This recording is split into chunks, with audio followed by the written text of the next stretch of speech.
Very good evening friends. ఈ కాయల్ని ఏమంటారో మీకు తెలుసుగా. మా ఊర్లో అయితే సేమసింతకాయలు అంటారు, కొన్ని ప్రాంతాల్లో గుబ్బకాయలు అంటారని చెప్పిన్నాను. మీ ఏరియాలో ఇవి దొరుకుతాయా? దొరికితే వేరే పేర్లతో ఏమైనా పిలుస్తారా? కామెంట్ చేయండి. ఇవి ఒలిచాను చూడండి. విత్తనాలు నల్లగా ఉంటే బాగా పండినట్టని అర్థం. చిన్నప్పుడు మా ఇంటి పక్కన చెట్టు ఉండేదని బాగా గుర్తు. ఇవైతే ఇంకా తీయగా ఉండేవి.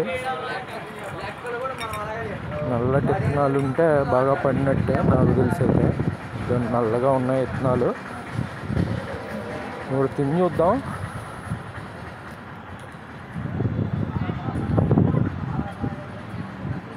తీగానే ఉన్నాయి ఫ్రెండ్స్. లైక్ మీ ఫ్రెండ్స్కి షేర్ చేయండి, నచ్చితే లైక్ చేయండి.